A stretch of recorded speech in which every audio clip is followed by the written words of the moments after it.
ሰላም ሰላም የተወደዳችሁና የተከበራችሁ የአሁን ስፖርት አድማጭ ተመልካቾቻችን እንደምን አደራችሁ። የዕለተ አርብ ስፖርታዊ መረጃዎችን ከአሁን ስፖርት ይዘን መጥተናል። በርካታ መረጃዎችን ነው በዛሬው ዕለት ይዘን የመጣ ነው። ዛሬ እንግዲህ ማንቸስተር ዩናይትድ የሚያደርገው የወዳጅነት ጨዋታ አለ። በሆንግ ኮንግ ከተማ ሄዶ እንግዲህ ከሆንግ ኮንግ ቡድን ጋር የሚያደርገው ጨዋታ እጅግ በጣም ተጠባቂ ያደርጓል። በተለይም ያለፈውን የወዳጅነት ጨዋታ ከሜዳቸው ውጪ ወደ ሌላ ሀገር በመሄድ እንግዲህ 1-0 ተሸንፈው መምጣታቸውን ተመልክተን ነበር። ይህም ቁጣ ማንሳቱንም ተመልክተን ነበር። አሰልጣኝ ሩበን አሞሪም ያ ሽንፈት እጅግ በጣም አሳዛኝ እንዲሁም ደግሞ ተጫዋቾቻችንም ድካም ውስጥ ነበሩ፣ ከባድ ጉዞ ነበር ሲሉ ነው መናገርም የቻሉት። ዛሬ የምናደርገውን ጨዋታ ግን አሸንፈን ለደጋፊዎቻችንም ጥሩ ተስፋ መስጠት እንፈልጋለን፣ በዚህ ጨዋታ ላይ ታዳጊ ተጫዋቾችንም ለመጠቀም እንሞክራለን ሲሉ አሰልጣኙ መናገራቸውንም ተመልክተናል። ከነዚህ ውጪ እንግዲህ የተለያዩ የዝውውር መረጃዎች በአሁኑ ሰዓት ላይ በከፍተኛ ደረጃ እየተሰማ ይገኛል። አርሰናል ከቪክተር ዮኮሬሽ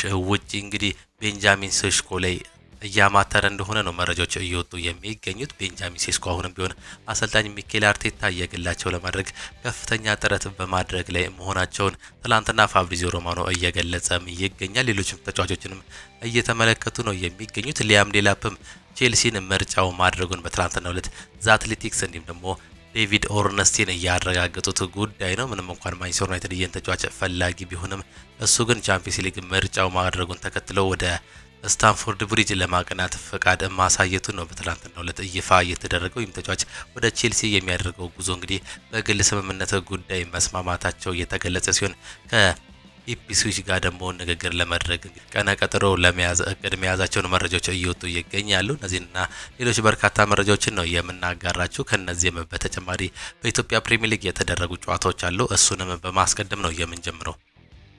ትላንትና በኢትዮጵያ ፕሪሚየር ሊግ የተደረጉ ጨዋታዎች አሉ። በኢትዮጵያ ፕሪሚየር ሊግ 32ኛ ሳምንት መርሃ ግብር አዳማ ከነማ ከሀዲያ ሆሳዕና ጋር ያደረጉትን ጨዋታ 1-0 ማሸነፍ ችሏል።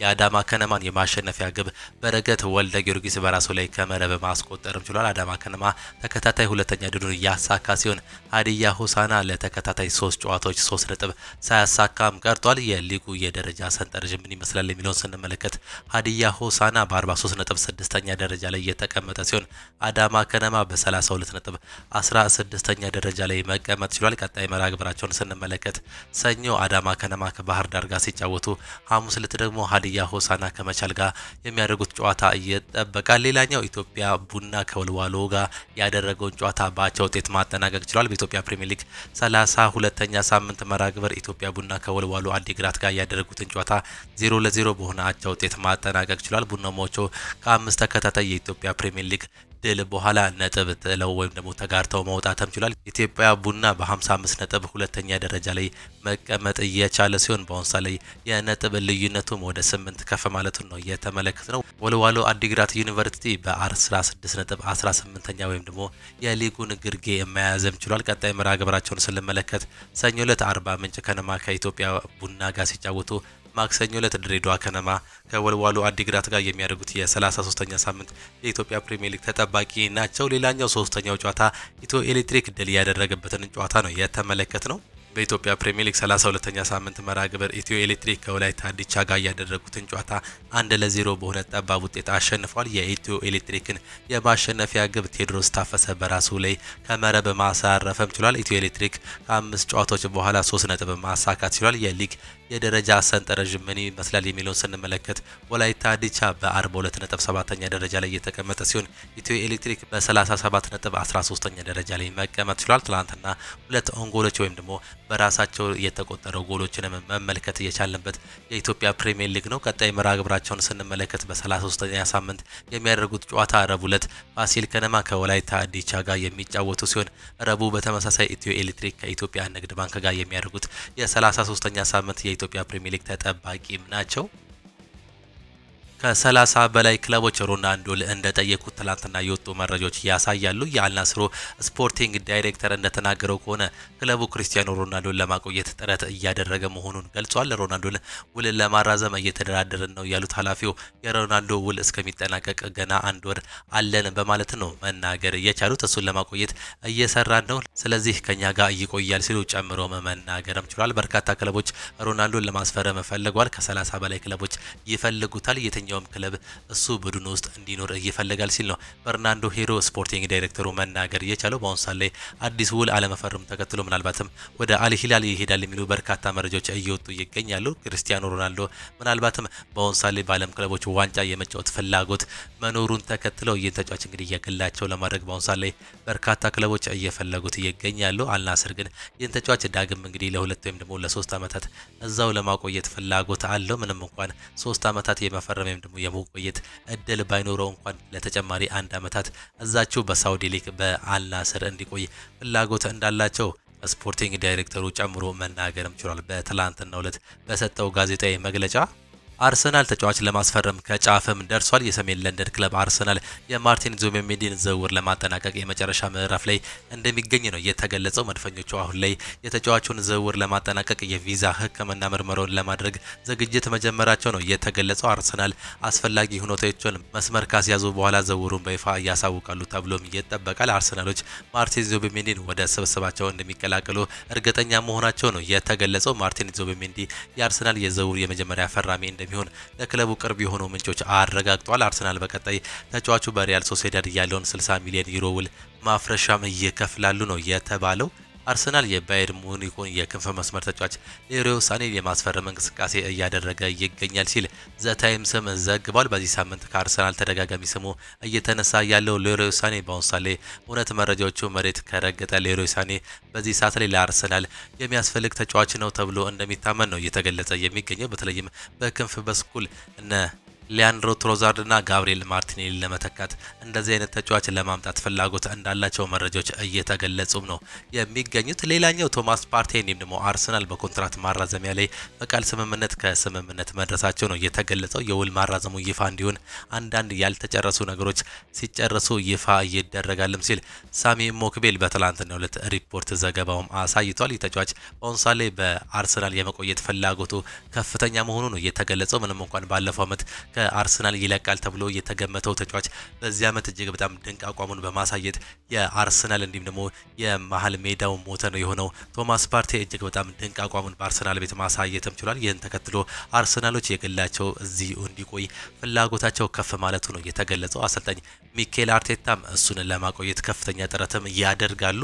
እናቴን ለሰደቡ አክብሮት እየለኝም ብሏል አማድ ዲያሎ። የማንቸስተር ዩናይትድ የፊት መስመር ተጫዋች የሆነው አማድ ዲያሎ ትላንትና በማሌዥያ ከክለቡ ደጋፊዎች ተቃውሞ ሲቀርብበት ተስተውሏል። በማሌዥያ የክለቡ ደጋፊዎች ኢላማ ተደርገው ሲሰደብ የነበረው አማድ ዲያሎ ለደጋፊዎች ምላሽ ሲሰጥ ታይቶ መነጋገሪያ ሆኖም ነበር። ስለ ሁኔታው የተጠየቀው አማድ ዲያሎ እኔ ለሰዎች ትልቅ ክብር አለኝ ያለ ሲሆን አክሎም ነገር ግን አክብሮቴ በእናቴ ለመጡ እንዲሁም ደግሞ እናቴ ለተሳደቡ አይደለም በማለት ነው የተናገረው። አማድ ዲያሎ ጨምሮም ምናልባት ለደጋፊዎች በዛ መንገድ ምላሽ መስጠት አልነበረብኝም፣ ነገር ግን ባደረጉት ነገር አልጸጸትም ሲል ነው ሀሳቡን መስጠት የቻለው። በማሌዥያ ከምርጥ ሰዎች ጋር አስደሳች ጊዜ ነበረንም ሲል አማድ ዲያሎም ተናግሯል።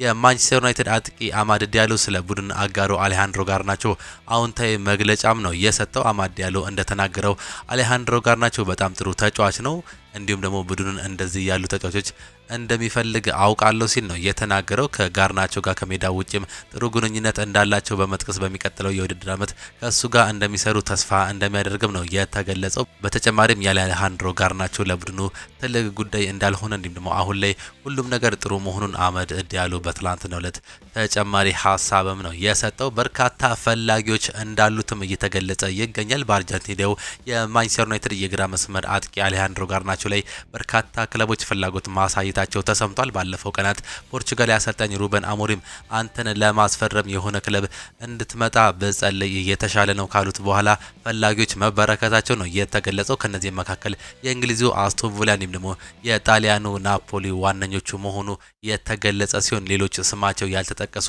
5 ክለቦችም ተጫዋቹን በቅርበት እየተከታተሉ እንደሚገኙም ካች ኤንድ ኦፍሳይድም አስነብቧል።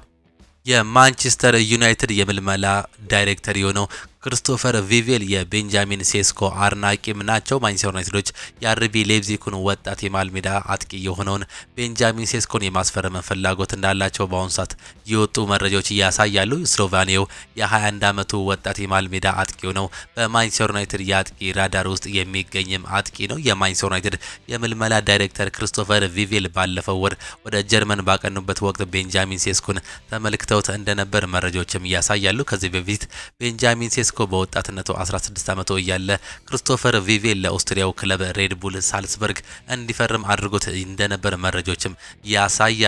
ዘገባው የጀርመኑ ሚዲያ ቢልድም ነው። በማንቸስተር ዩናይትድ እግር ኳስ ክለብ ውስጥ በዝውውር ጉዳዮች ላይ ዋና ኃላፊነት የሆነው እያገለገሉ የሚገኙት ማት ሃርግሪቭስ በቅርቡ በጣሊያኗ ኔፕልስ ከተማ ተገኝተውም ነበር። ማት ሃርግሪቭስ ኔፕልስ የተገኙበትን ምክንያት ከናፖሊው የስፖርቲንግ ዳይሬክተር ጆቫኒ ማና እንዲሁም ደግሞ ከናፖሊው ፕሬዚዳንት ዲ ላውረንቲስ ጋር የጋራ ውይይት ለማድረግ መሄዳቸው ነው የተገለጸው። በሶስቱ አካላት ዘንድ ዋነኛው የውይይት ርዕስ የነበረው ናይጄሪያውን አጥቂ ቪክተር ኦሲሜንን ወደ ማንቸስተር ዩናይትድ ለማስፈረም ስለሚቻልበት ሁኔታ እንደነበር ነው የተገለጸው። ማንቸስተር ዩናይትድ በዚህ ሰዓት በቪክተር ኦሲሜን ጥልቅ የሆነ ፍላጎት ያላቸው መሆኑን በትላንትናው ዕለት የወጡ ከናፖሊ የተገኙ መረጃዎችም ያሳያሉ። ለውቅ የስፔን ጋዜጣ በመጻፍ የሚታወቀው አልበርት ፈርናንዴዝ በማርከስ ራሽፎርድ ዙሪያ ተከታዩን ሀሳብም ሰጥቷል። የስፔኑ ክለብ ባርሴሎና ራሽፎርድን ማስፈረምም ይፈልጋል። ባርሴሎናዎች ማርከስ ራሽፎርድን ማስፈረም የሚፈልጉት መጀመሪያው በውሰት ውል ወስደው ከዚያም በውሉ ላይ ተጫዋቹን በግዴታ በቋሚ የኮንትራት ማስፈረም አንቀጽን በማካተት እንደሆነ ነው የተገለጸው። በውሰት ውል ከዛ በኋላ 30 ሚሊዮን ፓውንድ እንዲሁም ደግሞ ተጨማሪ ቦነስ ክፍያ ውሉ ላይ በማካተት ተጫዋቹን በግዴታ የቋሚ ኮንትራት ማስፈረምም የሚችል የዝውውር ጥያቄ ለማንሳት ማንቸስተር ዩናይትዶች ማቅረባቸው ፍላጎት እንዳላቸው ነው የተገለጸው። ብሩኖ ፈርናንዴዝ እንዲሁም አሌሃንድሮ ጋርናቾ በዛሬው ጨዋታ ይሳተፋሉ። ተጫዋቾች ለጨዋታው ዝግጁ ከሆኑ እንዲሁም ደግሞ ካልተጎዱ እነርሱን አጫውታለሁ ሲል ሀሳቡንም ገልጿል። የቡድኑን ሚዛን ለመጠበቅ እየሞከርኩ ነው ሲል ነው አስተያየት እየሰጠው። ተጫዋቾች እየተሻለ እንዲያደርጉ የሚደረጉለት ኃላፊነት የኔ እንዲሁም ደግሞ የሌሎችም ውሳኔ ነው። እኛ ትልቅ ቡድን አለን ድንቅ ሰራተኞችም ጭምር ማለት ነው። ይህንን ተጠቅመን ተጫዋቾቻችንን ማሻሻል አለብን ሲል እየተናገሩም ይገኛሉ። ጉዟችን የአጭር ጊዜ መሆኑን አውቃለሁ፣ በተቃራኒው በዚህ አጭር ጊዜ ውስጥ ብዙ ቦታዎችን ማካለልም አለብን ሲሉ ተናግሯል። ለምሳሌ ማሌዥያ ደርሰን ወደ ማረፊያ ሆቴላችን ካመራን በኋላ ለአንድ ሰዓት ብቻ ነበር ያረፍነው። ከአንድ ሰዓት በኋላ ደግሞ ልምምዳችንን ሰርተን ነው ወደ ጀርመን እያቀና ነው ሲል ሀሳባቸውን ገልጿል። አሰልጣኝ ሩበን አሞሪም ማንቸስተር ዩናይትድ ሶስተኛ ላይ ተቀምጧል። ታዋቂው የሚዲያ ተቋም አትሌቲክስ አሁን ላይ ውድ ዋጋ ያላቸውን ክለቦች በደረጃም አስቀምጧል። በዚህ መሰረትም የማንቸስተር ዩናይትድ ክለብ የሆነው 4.2 ቢሊዮን ፓውንድ ዋጋ ያወጣል በሚል ሶስተኛ ደረጃ ላይ ማስቀመጡን አትሌቲክስም ዘግቧል። በደረጃው ላይ ማንቸስተር ዩናይትድ በላይ ሆነው የተቀመጡት ብቸኞቹ ክለቦች ሪያል ማድሪድ እንዲሁም ደግሞ ማንቸስተር ሲቲ ናቸው። በ5.22 ቢሊዮን ሪያል ማድሪዶች አንደኛ ደረጃ ላይ የተቀመጡ ሲሆን ማንቸስተር ሲቲ 4.24 ቢሊዮን ዋጋ የተተመነ ክለብ ነው። ማንቸስተር ዩናይትድ ደግሞ በ400 ሺህ ዋጋ እንግዲህ ዝቅ በማለት በ4.2 ሶስተኛ ደረጃ ላይ መቀመጥም ችሏል። በቤልጂየም ፕሮ ሊግ የሚሳተፉ ክለቦች እንዲሁም ደግሞ በፈረንሳይ ሊግ ላይ የሚሳተፉ ክለቦች በሱኖ ኮኔ ላይ ፍላጎትም አላቸው። ብዙ ክለቦች ሴሱ ኮኔን በውሰት ውል የማስፈረም ፍላጎት ያላቸው ሲሆን ሴኮ ኮኔ የዝውውር ሁኔታው በአሁኑ ሰዓት ላይ ያልታወቀ መሆኑ ነው እየተገለጸ የሚገኘው። ከማንቸስተር ዩናይትድ በውሰት የመውጣት እድሉም ሰፊ መሆኑ በአሁኑ ሰዓት ላይ እየተገለጸም ይገኛል።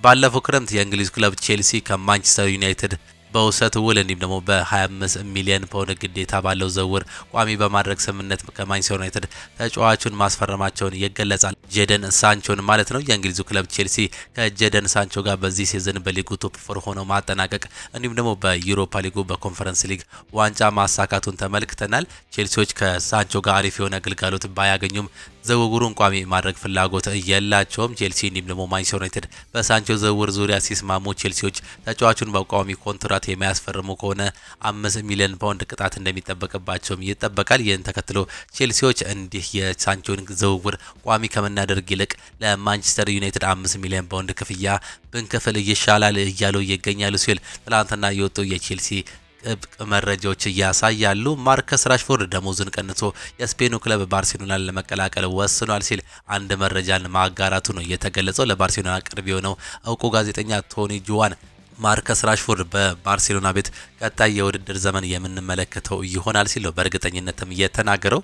ቼልሲ ተጫዋችን ለማስፈረምም ተስማምቷል። የምዕራብ ለንደኑ ክለብ ቼልሲ የኢፕስዊች ታውኑን የፊት መስመር ተጫዋች ሊያም ዴላፕን ለማስፈረም ከስምምነት ላይ መድረሳቸው ነው የተገለጸው። ሰማያዊዎቹ የተጫዋቹን ውል ማፍረሻ 30 ሚሊዮን ፓውንድ ለመክፈል ከኢፕስዊች ታውን ጋር ስምምነት ላይ መድረሳቸውን ዘ አትሌቲክስም አስነብቧል። የ2 ዓመቱ ሊያም ዴላፕ በግል ከቼልሲ ጋር ከሚያደርገው ስምምነት ችግር እንደማይፈጥር በቅርቡ ስታንፎርድ ብሪጅ እንደሚደርስ መረጃዎች እየወጡ ሲገኙ ትላንትና ዴቪድ ኦርነስቲን እንደዘገበው ከሆነ ምናልባትም ተጫዋች በዚህ ሳምንት የመጨረሻ አጋጣሚ ሊኖረውም ይችላል። ምንም እንኳን ማንቸስተር ዩናይትዶች የዚህ ተጫዋች ፈላጊ ቢሆንም ቻምፒየንስ ሊግ አለመግባታቸው የነሱ እንቅፋት ሆኗል ሲልም ተናግሯል። ሊያም ዴላፕም ቼልሲን መምረጡን ነው ያሳወቀው። የኢፕስዊች ታውኑ የፊት መስመር ተጫዋች የሆነው ሊያም ዴላፕ የሱ ፈላጊ ክለቦች እንደማይጠብቁት ነው ትላንትናው ዕለት ያሳወቀው። ተጫዋቹ የለንደን ክለብ ቼልሲን ለመቀላቀል መወሰኑን እንዳሳወቀ ትላንትና ዴቪድ ኦርነስቲን ደግሞ ዘ አትሌቲክስ ላይ ባሉ ጋዜጦች ላይ ታውቋል። በቅርብ ተጫዋቾቹን አግኝተው ያነጋገሩት ማንቸስተር ዩናይትዶች ውሳኔው እንደተነገራቸው ነው የተገለጸው።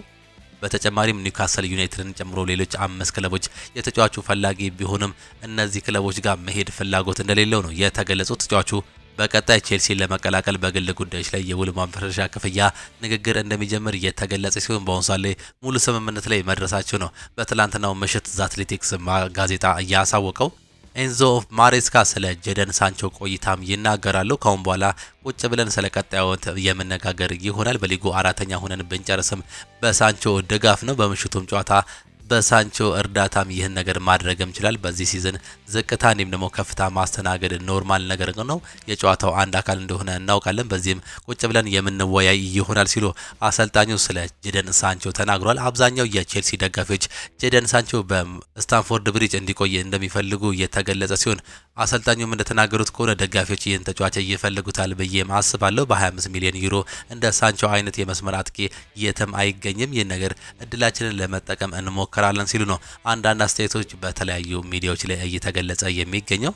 በዚህ ዓመት 4 አሰልጣኞች በመጀመሪያው የውድድር ዓመታቸው የሊግ ዋንጫን ማሳካት ችለዋል። በ2024-25 የውድድር ዘመን በአውሮፓ ታላላቅ ሊጎች 4 አሰልጣኞች በመጡበት የመጀመሪያ ዓመታቸው ፈታኝ የሆነውን የሊግ ዋንጫን እያሳኩበት የውድድር ዓመትም ሆኗል። የእንግሊዙ ክለብ ሊቨርፑል ከጀርመናዊ ድንቅ አሰልጣኝ የርገን ክሎፕ ጋር ከተለያየ በኋላ ብዙ ስመጥር አሰልጣኞችን ሊቨርፑልን ለማሰልጠን ስማቸው ቢያያዝም አርኔ ስሎትን በኃላፊነት መሾሙ ጥያቄ አስነስቶም ነበር። አዲሱ አሰልጣኝ ከሊጉ ጋር እስኪላመዱ ጊዜ ይፈልጋሉ። እናም ሊቨርፑል ሊቸገር ይችላል ቢባልም አሰልጣኝ አርኔ ስሎት ግን በዝምታ ስራቸውን ሰርተው 20ኛውን የፕሪሚየር ሊግ ዋንጫ ለሊቨርፑል ማስገኘትም ችለዋል። ሁለተኛው ድንቅ አሰልጣኝ ሃንሲ ፊሊክ ናቸው። የቀድሞ የባየር ሙኒክ እንዲሁም ደግሞ የጀርመን ብሔራዊ ቡድን አሰልጣኝ የነበሩት ሃንሲ ፊሊክ በባርሴሎና ቤት በገነቡት ቡድን ውስጥ አሰልጣኙ በባርሳ ቤት 1 ዓመት ባሳለፋቸው የሚጠራጠሩም ነበሩ። ሃንሲ ፊሊክ በባርሴሎና ቤት ወግ እግር ኳስን እንዲሁም ደግሞ የተለያዩ ነገሮችን እየሰሩ ሲሆን በአውሮፓ በርካታ ግቦችን ያስቆጠሩም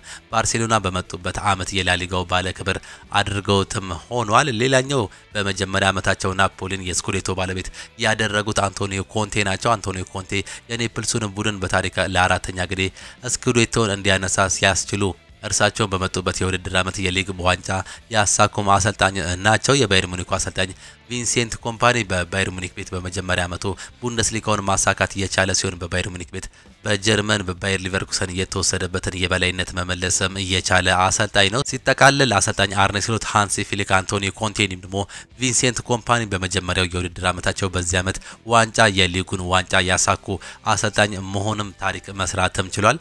ቦሩሲያ ዶርትመንድ እንዲሁም ደግሞ ባየር ሊቨርኩሰን እንዲሁም ብራይተን ኤንድ ሆቭ አልቢዮን ሃርቪ ኤሊዮትን ማስፈረም ይፈልጋሉ ሲል ለሊቨርፑል ቅርብ የሆኑ መረጃዎች ያሳያሉ። የተጫዋች በአሁኑ ሰዓት ላይ ከአሰልጣኙ ጋር ምንም ስምምነት እንደሌለው እንዲሁም ደግሞ በቤንች ላይ መቀመጡ ለሱ ችግር እንደሆነ ነው እየተገለጸ የሚገኘው። ጥሩ ሰዓት የሚያገኝበትም ክለብ እየፈለገ መሆኑ አንዳንድ መረጃዎችም ያሳያሉ። ዋታሮ ኢንዶ ወደፊት በሊቨርፑል ቤት ስላለው ቆይታም ሀሳቡን ሰጥቷል። በቀጣይ ዓመት በሊቨርፑል ቤት እንደምቆይም አስባለሁ። በክለብ ውስጥ ብዙ የመጫወቻ ደቂቆች ባገኝ እንዲሁም ደግሞ ያን እድል ትቼ ወደ ሌላ ክለብ አቀናለሁ ብዬ አላስብም። በአሁኑ ሰዓት ላይ የተሰጠኝን እድል በመጠቀም በክለቡ መቆየት እፈልጋለሁ። ነገር ግን ይህን ነገር ባይሆንልኝ እንኳን ጥረቴን ከፍ በማድረግ ይህን ቦታ ለማግኘት እታገላለሁ እንጂ ወደ ሌሎች ክለቦች አልሄድም ሲል ነው ዋታሮ ኢንዶ እየተናገረው። ቶክ ስፖርት በዚህ ክረምት ሉዊስ ዲያዝ ያልናስረው ዋነኛ ኢላማ እንደሆነ ነው የተዘገበው። የተጫዋች ምናልባትም በክረምት ወደ ሳውዲ የሚሄድ እድል አለው። ወደ ሳውዲ የሚሄድ ከሆነ ደግሞ ዋነኛው ክለብ አልናስር መሆኑ ነው የተገለጸው። ኮዲ ጋክፖ በሚቀጥለው የውድድር ዘመን በሊቨርፑል ቤት የመቆየት እድሉ ከፍተኛ ነው። በባየር ሙኒኮች በኔዘርላንድ የክንፍ ተጫዋች ያላቸው ፍላጎት ከፍተኛ ቢሆንም ኮዲ ጋክፖ ግን ሊቨርፑል አንፊልድ መቆየቱ እርግጥ መሆኑ ነው የተገለጸው።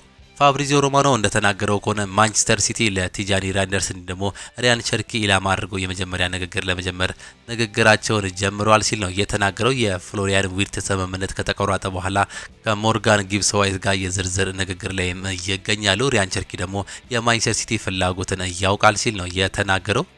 የኮንፈረንስ ሊግ ምርጥ ተጫዋችም ታውቋል። በቼልሲ አሸናፊነት የተጠናቀቀው የአውሮፓ ኮንፈረንስ ሊግ ውድድር የዓመቱ ምርጥ ተጫዋች በትላንትናው ዕለት ይፋ ተደርጓል። በዚህ መሰረት የሪያል ቤቲሱ የአጥቂ አማካይ ኢስኮ አላርኮን የቀድሞ የሪያል ማድሪድ ተጫዋች የሆነው የዓመቱ ምርጥ ተጫዋች ተብሎ መመረጥም ችሏል። በተጨማሪም የኮንፈረንስ ሊግ የዓመቱ ምርጥ 11 ሲታወቅ ቼልሲ 4 ተጫዋቹን ማስመረጡ ነው የተገለጸው።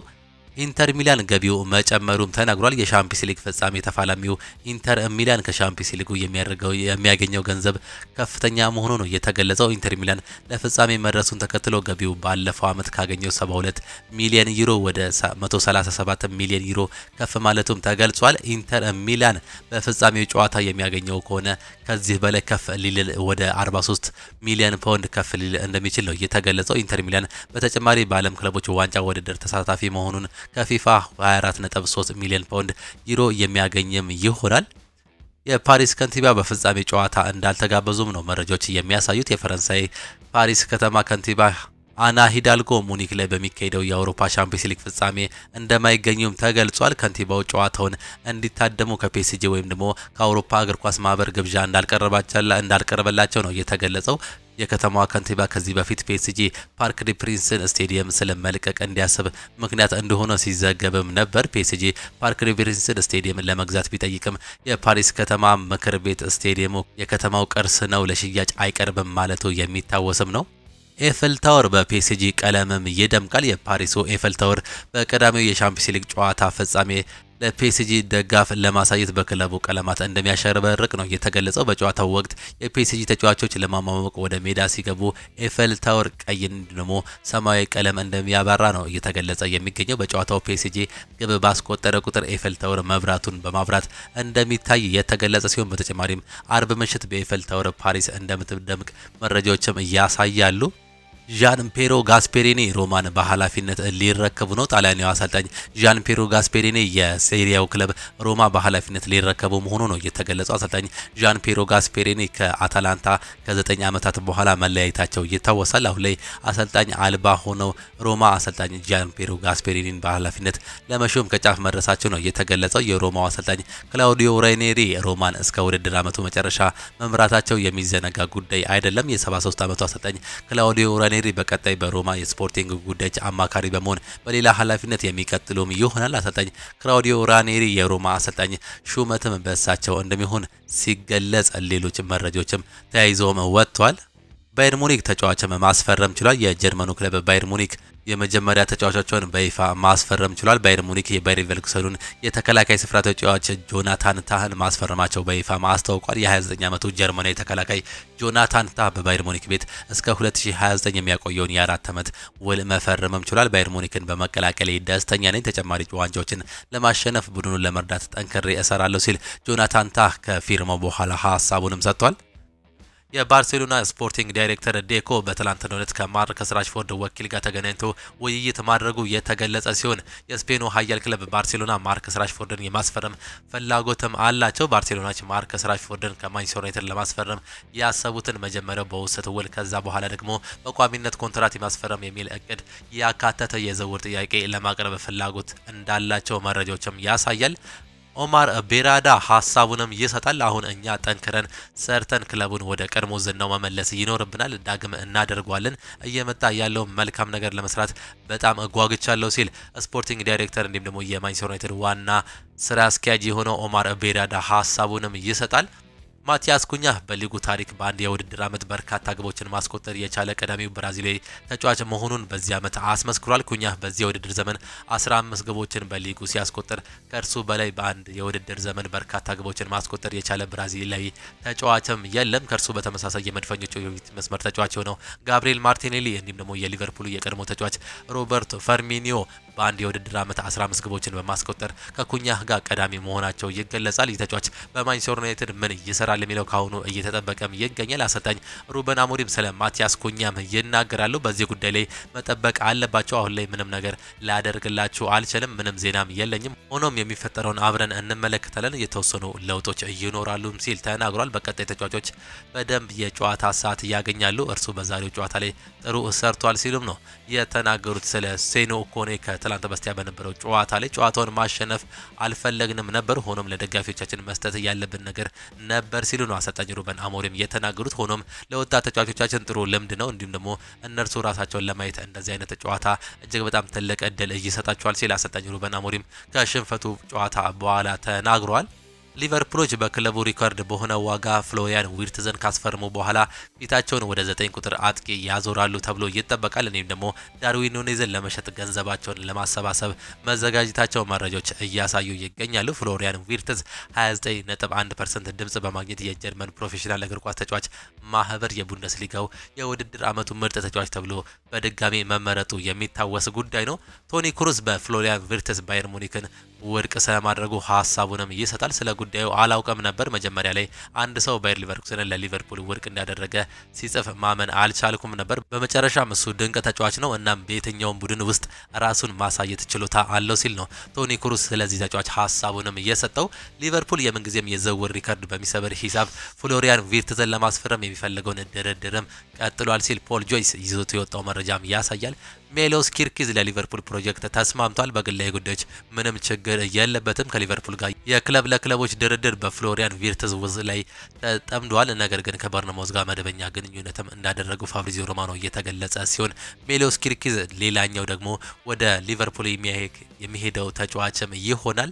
3 በዚህ ዓመት እንግዲህ አጣዳፊ ፊርማዎች ሊኖሩ እንደሚችሉ ነው ፋብሪዚዮ ሮማኖ እየገለጸ የሚገኘው። በሊቨርፑል ደግሞ በበርነማውዝ መካከል ሜሎስ ኪርኪዝ በቅርብ ስምምነት ላይ ይደርሳሉ ተብሎ እንደሚጠበቅም መረጃውን አያይዘው መውጣትም ችሏል። እንደ አብዛኛው የቱርክ ፕሮግራሞች እንዲሁም ደግሞ ጋዜጠኞች መሰረት የጋላታሳራይ ክለብ ፕሬዚዳንት አደራዳሪውን ጆርስ ጋርዲን ከበርናንዶ ሲልቫ ጋር እንዲደራደር ፍቃድ ሰጥተውታል። እንዲሁም እሱም ተገናኝቷል። በርናንዶ ሲልቫ ወደ ጋላታሳራይ ለመሄድ ምንም ተቃውሞ እንደሌለው ነው እየተገለጸ የሚገኘው። ጋርዲ ቀደም ሲል የኦሲሜን እንዲሁም ደግሞ የኢካርዲ የዝውውር ድርድርን መርቶ ወደ ጋላታሳራይ ያመጣቸው አደራዳሪ መሆኑ ይታወቃል። በአሁኑ ሰዓት ደግሞ ይህንን ተጫዋች የግላቸው ለማድረግ ቀድሞውንም እየሰሩ እንደሆነ የሚታወቅ ሲሆን ማንቸስተር ሲቲ ይህን ተጫዋች ለመልቀቅም ከፍተኛ ፍላጎትም ይኖረዋል። ማንቸስተር ሲቲ ጃክ ግሪሊሽን ለሚፈልግ ክለብ 40 ሚሊዮን ፓውንድ ይጠይቃሉ። ኒውካስል ፍላጎት አላቸው፣ ነገር ግን እሱን ለማምጣት 40 ሚሊዮን ፓውንድ የመክፈል ፍላጎት እንደሌላቸው ነው የተገለጸው። ማንቸስተር ሲቲ በክረምት ዋና ግብ ጠባቂ ኢላማ ወደ ሆነው የፖርቴው ዲያጎ ኮስታ የዞረበት ምክንያት የኢስፓኞሉ ጁዋን ጋርሻ ምርጫው ወደ ኒውካስል ዩናይትድ ወይም ደግሞ ባርሴሎና መሄድ ስለሚፈልግ ነው የሚሉ መረጃዎች እየወጡ ይገኛሉ። ጁዋን ጋርሻ በበርካታ ክለቦች ፍላጎት አለው። በተለይም ማንቸስተር ዩናይትድ እንዲሁም ደግሞ አርሰናል ይህን ተጫዋች የማምጣት ፍላጎት አላቸው። ነገር ግን ማንቸስተር ሲቲ እንዲሁም ደግሞ ባርሴሎናና ኒውካስል ዩናይትዶች ይህን ተጫዋች ቢፈልጉትም በአሁኑ ሰዓት ላይ ፖርቶ ይህን ተጫዋች የሚለቀው ከሆነ ማንቸስተር ሲቲዎች ዲያጎ ኮስታን የማምጣት ከፍተኛ ፍላጎትም አላቸው። ማንቸስተር ሲቲ ለቲጃኒ ራንደርስ የቀረበለትን ፕሮፖዛል ተቀብሏል። እንዲሁም ደግሞ ንግግሮች በጥሩ ሁኔታ ላይ ናቸው። ማንቸስተር ሲቲ በሚቀጥሉት ቀናት ስምምነት ላይ ይደርሳል የሚል መረጃን ይዣለሁ ሲል ሳሚ በኤፍኤም መረጃው ይዞት መውጣት ይልሏል። ቼልሲ የሊቨርፑልን ፍላጎት በመፍራት ሁጎ ኤኪቲኬን ለማስፈረም እጅግ በፍጥነት እየተንቀሳቀሰ ይገኛል። ነገሩን በፍጥነት ለመጨረስ የተቻላቸውን ያደርጋሉ። ለተጫዋቹ የፍራንክፈርት ስፖርቲንግ ዳይሬክተር ከ100 ሚሊዮን በታች አልወርድም ያለ ሲሆን ቼልሲስ በፍጥነት ለመጨረስ ሲሉ ገንዘቡን ሊከፍሉም ይችላሉ ሲል ስካይ ስፖርት ይዞት ማውጣት ችሏል። የዚህን መረጃ ሌፕዚጎች ቤንጃሚን ሴስኮን ለሚፈልግ የ92 ሚሊዮን ዋጋ ለጥፈውበታል። የሚሆነው ተጫዋቹ ኮንትራት ማራዘሚያ ያለው አመት ፈርሞ ኮንትራቱን ስለሚቀረው ነው። ከአመት በፊት 65 ሚሊዮን ፓውንድ እንደነበር ይታወሳል። በአሁኑ ሰዓት ላይ ግን ከፍ ማድረግ ችሏል። ቼልሲዎች በአሁኑ ሰዓት ላይ የሊያም ዴላፕን ዝውውርም ለማጠናቀቅ ከፍተኛ ደረጃ ላይ መድረሳቸው መረጃዎች በስፋት እየወጡ ይገኛሉ። ዘ ቴሌግራፍ ይዞት በወጣው በትላንትናው መረጃ መሰረት ማንቸስተር ዩናይትድ ይህን ተጫዋች እየፈለገው እንጂ በተለይም በአውሮፓ ቻምፒየንስ ሊግ አለመሳተፉን ተከትሎ ወደ ቼልሲ የሚያመራበት እድል በሰፊው እየተገለጸም ነው የሚገኘው። ላሚን ያማል በአዲሱ ውል ስንት ይከፈለዋል የሚለውን ስንመለከት ስፔናዊ ባለተሰጥኦ ላሚን ያማል በባርሴሎና ቤት ከፍተኛ ተከፋይ የሚያደርገውን የ6 ዓመት ውል መፈረሙ የሚታወስ ጉዳይ ነው። ላሚን ያማል በባርሴሎና የፈረመው አዲስ ውል በአመት 40 ሚሊዮን ዩሮ ሊያስገኝለት የሚችል መሆኑ ነው የተገለጸው። ላሚን ያማል በውሉ የተካተቱት ሁሉንም ከግል አፈጻጸም ጋር የተያዙ ጉርሻዎች ማካተት ከቻለ ክፍያው በአመት 40 ሚሊዮን ዩሮ ይሆናል። በስፔን የግብር ህግ መሰረት 50 በመቶ ያህል የሚሆነው ለስፔን መንግስት ገቢ እንደሚሆን ተዘግቧል። በተጠናቀቀው የውድድር አመት በአመት 3 ሚሊዮን ዩሮ እየከፈለው የነበረው ላሚን ያማል አሁን ላይ ዋና ክፍያው በ10 ተባዝቶ 30 ሚሊዮን ዩሮ መድረሱ ነው መረጃዎችም በስፋት እየገለጹ የሚገኙት። ኪሊያን ምባፔ የ2024-25 የማድሪድ የአመቱ ምርጥ ተጫዋች በመባል ተመርጧል። ኪሊያን ምባፔ ከሽልማቱ በኋላ እንዲህ በማለት ነበር ንግግሩን ያደረገው። በሪያል ማድሪድ በጣም ደስተኛ ነኝ። ስመጣ ከቡድኑ ከሀገሩ እንዲሁም ደግሞ ከአዲስ ቋንቋና ከባህሉ ጋር በፍጥነት መላመድ ነበረብኝ። እናም አሁን ላይ ጥሩ ስሜት እየሰማኛል ሲል ተናግሯል። ኪሊያን ምባፔ በመቀጠል ክለቦች ዓለም ዋንጫ ላይ እንዲህ ይላል ሲል ነው የተናገረው። በእንደዚህ አይነት ውድድሮች ላይ ስጫወት ለመጀመሪያ ጊዜ ነው። እናም እስከመጫወት በጣም ጓጉቻለሁ። ከዓለም ሻምፒዮን ቡድኖች ጋር የሚደረግ ትልቅ ውድድር ነው። እናም ይህን ዋንጫ ለማሳካት በምንችለው አቅም ሁሉ እንዋጋለን ሲል ተናግሯል። ይህ ለኔ አስደሳች እንዲሁም ደግሞ ታላቅ ጊዜ ነው። የሪያል ማድሪድ ደጋፊዎች እንዲሁም ደግሞ ሁሉንም ማመስገን እፈልጋለሁ። ለኔ በስፔን የመጀመሪያው የውድድር ዓመቴ እንዲሁም እንደ ተጫዋች እንደ ሰው ይህ ሁኔታ አዲስ ተሞክሮ ይሆነኛል ሲል ሀሳቡንም ሰጥቷል። በሪያል ማድሪድ እንዲሁም ደግሞ በአንጆሊ ስቴሊየን መካከል የመጀመሪያው ስምምነት እስከ 2030 ድረስ ባለው ውል ላይ ተፈርሟል። ሪያል ማድሪድ በቀጣይ ከተጫዋቹ ጋር ንብረት ከሆነው የጀርመኑ ክለብ ስቱትጋርት ጋር ስምምነት ለማድረስ እየሰራ መሆኑ ንግግሮች በሰፊው እንደሆነ ቴዎሪው ይዞ የወጣው መረጃም ያሳያል። ሪያል ማድሪድ እንዲሁም ደግሞ ቤኔፊካ አልቫሮ ኳራሬዝን ስለ ማዘዋወር በተመለከተ ሙሉ ስምምነት ላይ ደርሷል። እናም የሕክምና ምርመራዎች እየተጠበቁም ይገኛሉ። ሁለቱም ክለቦች በአሁኑ ሰዓት ላይ ውሉን ለማስጨረስ የሰነዶች መለዋወጥ ብቻ እንደሚቀር ማርካ ይዞት የወጣው መረጃ ያሳያል። የቀድሞ የሪያል ማድሪድ እንዲሁም ደግሞ የማንቸስተር ዩናይትድ ተጫዋች የሆነው በአሁኑ ሰዓት ላይ ለቤኔፊካ እየተጫወተ ይገኛል። ነገር ግን በዚህ ክረምት ሪያል ማድሪዶች ዋና ኢላማቸው ማድረጋቸው የሚታወስ ጉዳይ ነው። በአሁኑ ሰዓት ላይ ምናልባት በ48 ወይም ደግሞ በ72 ሰዓታት ውስጥ የመጠናቀቅ እድል እንዳለው ነው መረጃዎች እያሳዩ የሚገኙት። እንደ አስ ዘገባ ከሆነ አሁንም በቫልዴባስ የልምምድ ማዕከል ውስጥ የፍሎሪያን ቪርትዝም እንዳላበቃለት እንዲሁም ደግሞ አሁንም አማካኙን ለማስፈረም የሚወሩ ወሬዎችም አሉ። የባየር ሙኒክ ፕሬዝዳንት የሆኑት ምናልባት ወደ ሊቨርፑል ያለው አደጋ ከፍተኛ ቢሆንም በአሁኑ ሰዓት ላይ ሌሎች ክለቦችም የማስፈረም ከፍተኛ ፍላጎትም አላቸው። ሪያል ማድሪድ ሊቨርፑል የፋይናንሻል ችግር እንዳለበት ጠንቅቆ ያውቃል። ነገር ግን ማድሪድ ከገንዘብ ውጪ ተጫዋቹን ለማሰብ ዣቪ አሎንሶን እንደሚጠቀም ይታመናል። ምንም እንኳን ጀርመናዊ ተጫዋች በቡንደስሊጋው ባሳየው አስደናቂ ብቃት ስሙን አጉልቶ የነበረ ቢሆንም እውነተኛ አቅሙን አውጥቶ እንዲያሳይ ያደረገው ግን ዣቪ አሎንሶ እንደነበር ብዙዎች የሚተማመኑበት መረጃም ነው። ፍሎሪያን ቪርትዝ ከአሎንሶ ጋር ስላለው ጥሩ ግንኙነት ሁሌም ያስባል። ይህም እንደ ሳንቲያጎ በርናባው እንዲዘዋወር ሊከፍትለት የሚችለው ሰፊ እድል መኖሩ ነው የተዘገበው። ዘገባው አክሎም ባየር ሊቨርኩሰን ለተጫዋቹ የተለጠፈው 150 ሚሊዮን ፓውንድ ሪያል ማድሪድ ተጫዋቹን እንዳያስፈርም እንዳላደናቀፈው ይነገራል። ሪያል ማድሪድ ይህን ዝውውር እንደ አዋጭ የረጅም ጊዜ ኢንቨስትመንት አድርጎ ይመለከተዋል። ይሁን እንጂ ሪያል ማድሪዶች ፍሎሪያን ቪርትዝን ለማስፈረም እንዲችል ብዙ ክለቦች መውጫ ወይም ደግሞ ከፍተኛ ገንዘብ መክፈልም አይፈልግም። በሌሎች መረጃዎች መሰረት የተጫዋች መምጣት ካለበት በዣቪ አሎንሶ መረጃ መሰረት ወይም ደግሞ እቅድ መሰረት መሆን አለበት ብለው ያምናሉም ብሎ ነው የወጣው መረጃ የሚያሳየው። የተወደዳችሁና የተከበራችሁ የአሁን ስፖርት አድማጭ ተመልካቾቻችን ለዛሬ የነበረን ስፖርታዊ መረጃዎቻችን ይህንን ይመስሉ ነበር። ፕሮግራሞቻችን እንዴት አያችኋቸው? ሀሳብ አስተያየታችሁን ኮሜንት ቦክስ ላይ ልታጋሩን ትችላላችሁ። ዛሬ የአሁን ስፖርት መረጃዎቻችን ይህንን ይመስሉ ነበር። በነገው ፕሮግራሞቻችን እስከምንገናኝ ድረስ ቻው ቻው፣ መልካም ጊዜ፣ መልካም ምሽት ይሁንላችሁ።